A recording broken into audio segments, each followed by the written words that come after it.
Okay, let's move on to the second question. Why was some permissive legislation ruled out and some repressive legislation enacted? Politicians of the 1960s recognised that drug use shared many of the same characteristics as other behaviours sanctioned by permissive reforms. Like gambling, abortion and sex between men, drug taking was a consensual act, generally undertaken in private. But drugs were not merely the exceptions to the rule of permissive reform. In fact, the rules governing permissive legislation become clear once we understand why drug users were subject to exceptionally severe treatment. Legislators essentially had three options when dealing with such victimless crimes. The first was decriminalisation, which was enacted for male homosexuality and attempted suicide.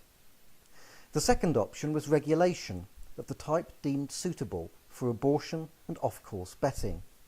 Repression was the third.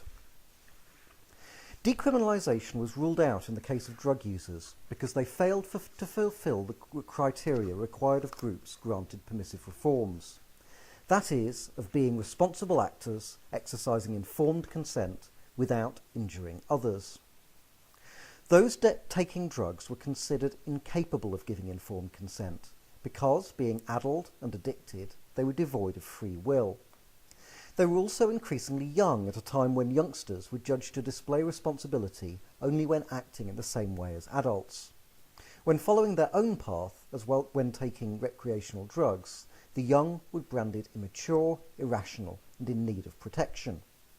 It was therefore the impressionable, the curious, the frustrated, and the demoralised who took soft drugs in the view of Home Office Minister Alice Bacon. And this was in total contradiction to the counterculture's self-image as an enlightened elite exercising sovereignty over themselves. Bacon portrayed drug users as not simply immature, but antisocial.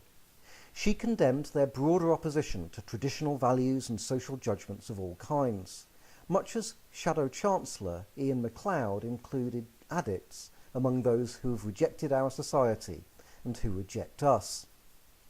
Drug users caused further damage by inevitably drawing others into the net, if not cured of their addiction, as Tory MP Bernard Brain put it. Although pushers were naturally the worst offenders in this regard, pop groups setting a vicious and beastly example to their fans also achieved much parliamentary condemnation. The second option, that of regulation, was deemed appropriate for amphetamines and heroin, both of which remained available on prescription. Yet confidence in doctors performing a gatekeeping role was shaken by the criticism of the British system, otherwise known as the permissive system, contained in the second Brain Report on drug addiction in 1965. If politicians decided against being permissive, then they felt obliged to be highly repressive, because, as with other private acts, drug use was hard to detect and control.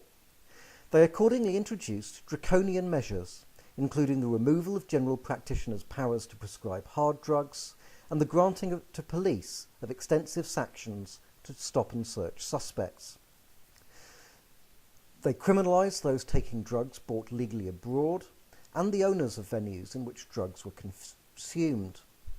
They refused to distinguish in legislation between cannabis and truly dangerous drugs, or between possession and dealing, and they enforced strict liability, which meant that under certain circumstances, mens rea would not apply to those charged with drugs offences.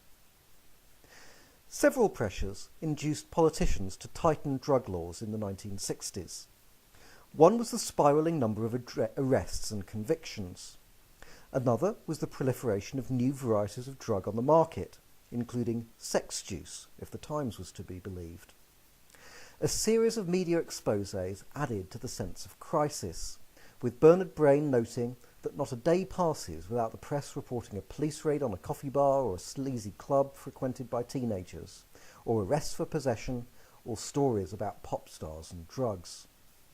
Besides the Redlands Affair, 1967 saw the News of the World exposing the drug habits of Donovan and the Moody Blues, ITN asking Paul McCartney whether he took LSD, and the Times printing Manfred Mann's call for a distinction to be made between hard and soft drugs.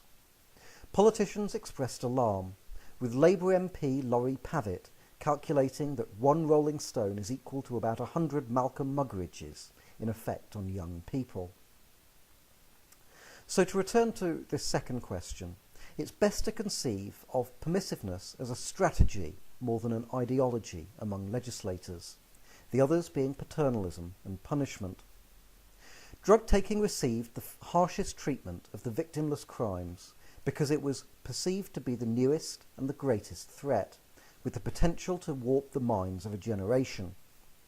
Yet the policing of personal behaviour relied on a moral consensus that held little sway in a small but significant minority of the population, then as now an intractable problem in the war on drugs. Reforms made bad laws worse over the course of the 1960s, and it was under these severe new provisions that Jagger and Richards were to be convicted.